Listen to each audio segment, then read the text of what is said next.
Have you ever worked with a large data set which seemed impossible to understand? Have you ever struggled to make sense of the data or wondered how to extract information from it? Have you ever tried to do EDA for a data science project? In today's video, we will see how we can do all of this using pivot tables in Excel. Pivot tables are an excellent tool which can be used to summarize and analyze the data by slicing and dicing. It can be used to create reports and also for exploratory data analysis for any data science project. Hello and welcome to this session on pivot tables in Excel. In this video, we look at how to insert pivot tables and charts, compute simple stats like sum, average, count, etc., work with percentage computations, and look at some basic operations like sorting, filtering, etc. Let's get started. This is the sales data from 2014 to 2017 for a superstore. We will use pivot tables to explore this data and interpret the results. In this data set, each record represents an item purchased by a customer. It shows information like the quantity purchased, the discount that was offered, the profit made by the store, and the sales value. In addition to this, we also have information on order ID, order date, customer name, region, category of product, as well as subcategory and the product name. Before inserting pivot tables, it is important to ensure that the data is in order. For example, it must have headers. Headers are the column labels or field names. There shouldn't be any blank rows and columns. Ensure there are no duplicates by going to data and remove duplicates. To insert the pivot tables, we go to insert and pivot table. Excel is smart enough to identify the data range. These dotted lines you see around the data shows the entire data set which Excel will be using to create the pivot table. Alternatively, we can also update the data range here. So for this table, I will use this option of new worksheet. It will create the table in a new worksheet in the Excel.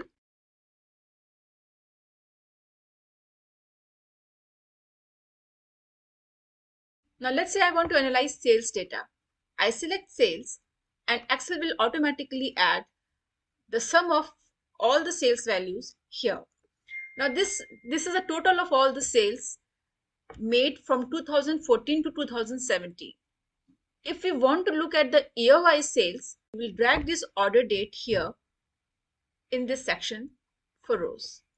Now we are getting year-wise sales, and this plus icon here shows that this can be expanded. Now it is also included quarters and months. If we don't want to display quarters, simply remove quarters from here. Now we have year-wise and month-wise data. Supposing we are only interested in 2017 data, we can filter it from here. We'll select 2017.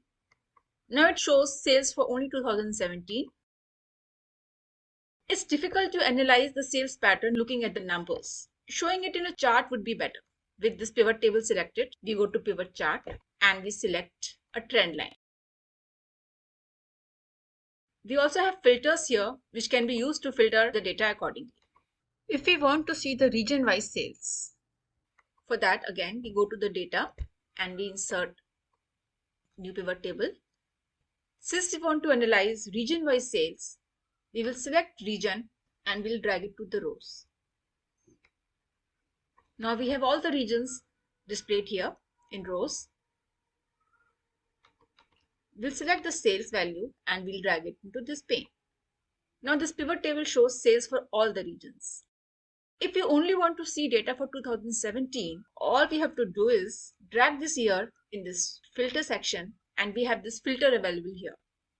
We can select whichever year we want to see.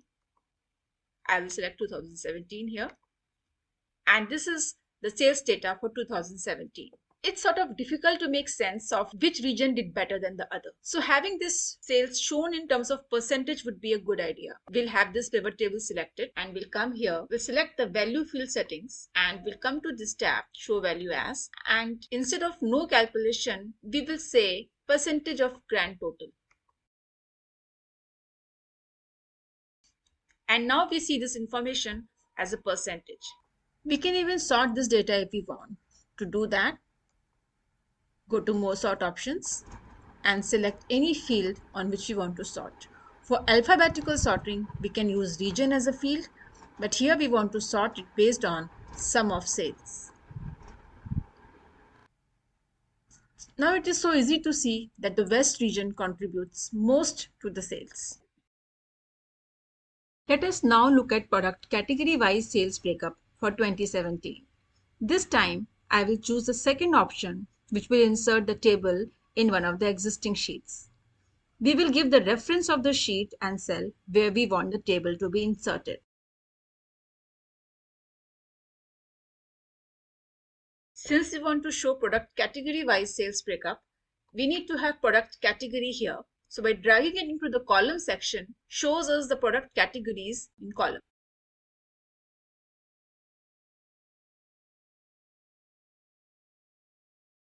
Now we'll select sales. This is showing the sales across the product categories.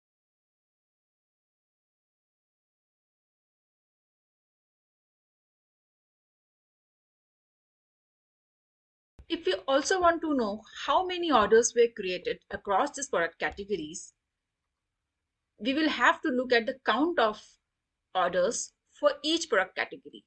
For that, we will drag order ID and drop here, and it will give us the count of order IDs. Now the count of order IDs is showing in the column next to sales. If we want to show it in the row, all we need to do is drag this from here and drop it here in the rows section. And we now have this data organized row-wise. In order to have a clear picture of what is going on, we can insert a pivot chart, and this time I will insert a pivot chart that is 100% stacked column. Now this chart is showing technology category resulted in the maximum sales.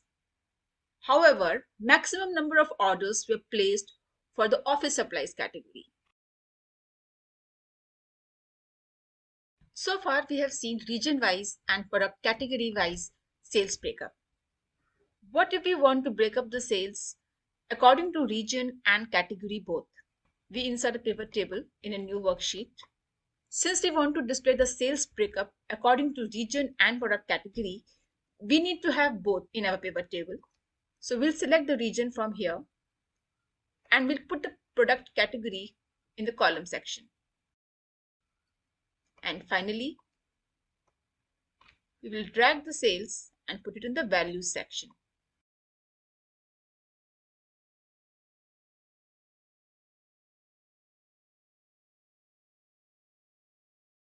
Since we want to draw a comparison, converting it into a percentage would be a good idea. To convert it into a percent, we'll go to the sales value field settings. Now there are two ways in which we can create the percent, depending upon the way we want to analyze. If we want to analyze what is the contribution of each product category for a particular region, we will select percentage of row total.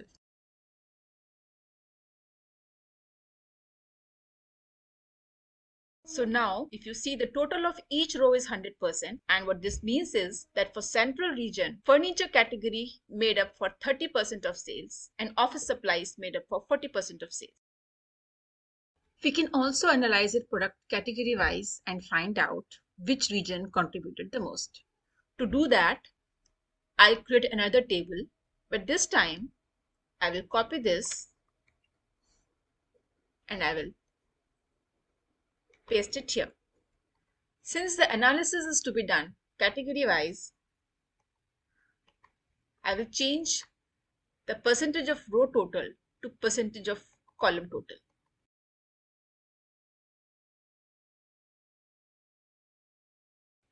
Now if you see, all the columns add up to 100. So this shows that for the furniture product category, West region contributed the most.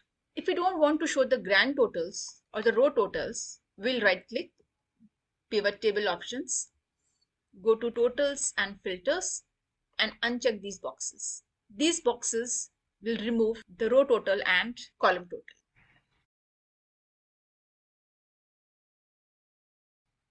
Finally, let's see how to compute other statistics like average, maximum or minimum value. We will look at the average profit of the product category by adding the profit field. By default, Excel will always show the total value, but we can change it by going to value field settings. We can also view the maximum discount that has ever been offered by adding the discount field and selecting the max value from here. If we want to see these numbers at product subcategory level, all we have to do is add the subcategory field below the product category. Now the product information is organized in a hierarchy which can be expanded or collapsed by using the small plus icon. We can format this data to display as currency.